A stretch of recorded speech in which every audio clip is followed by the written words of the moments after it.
There was a house in my village, set at the side of a hillock. It was very pretty but small, painted in various colors of green. There was a big tree growing beside it, its branches drooping as if to protect the house. The owner never stayed in it, and it had been rented out very often, but the tenants never stayed more than 3 months. One even left all his furniture there and never returned. We as children heard that it was haunted, but we never believed such nonsense.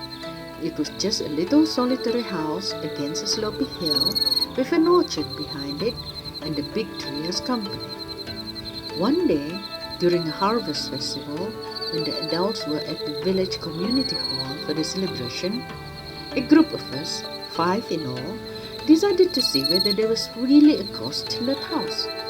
So, giggling and whispering, we walked into the house, pushing each other as we went. We were holding our flashlights like it was Darth Vader's sword. We pushed the door, and to our delight, found it was not locked. We were pushing each other in, and then we all stood still, gaping at what we saw before us. It was the most beautiful living room we have ever seen in our life. There were rugs on the floor, a coffee table with flowers. The pictures on the wall were all Chinese with dragons and deities. There were beautiful huge fans like bamboo plants on one floor, and on the side table were food, bread and cakes and fruits and cute little finger food. Soft music, Chinese in origin, played. Through the windows, we saw beautiful mountains with the sun just about to set. Boggled the mind though as we went there at night. Must have been about 10 p.m. or so. We walked in slowly. With amazement, all of us looking at the closed doors to other rooms, we presume. It was then that one of my friends went to the side table and picked up a piece of bread and was about to put it into his mouth. I shouted at him to put it down, it was not meant for us. My voice broke the atmosphere. He was startled and dropped the bread. Another of my friends was startled too and stumbled over a beautifully carved stone. Suddenly, everything went dark and we screamed together.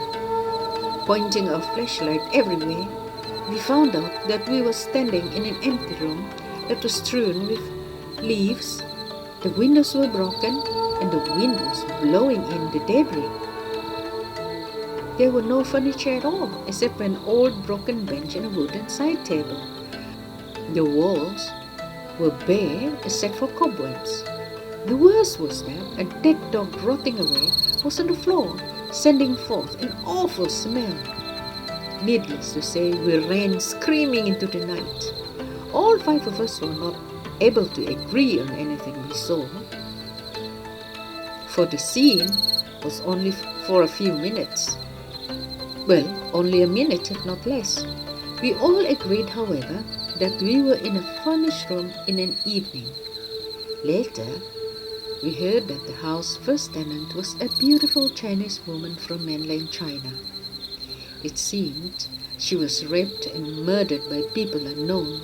She died in that house among her beautiful furniture and was only found in her sad condition a few days later by some passers-by who were curious about the smell coming from the house. The house always seemed to smell, we were told, as something dead would always be there.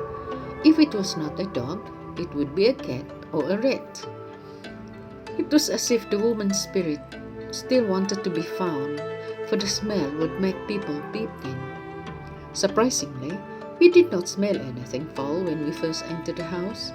Maybe as children, we were only shown the nice side of the story. The house is no longer there. The land had been leveled and a housing developer had grown townhouses there. But it is said that the terrace house where the little house used to be sometimes grow very cold even during midday, and soft, old Chinese music could be heard during quiet nights.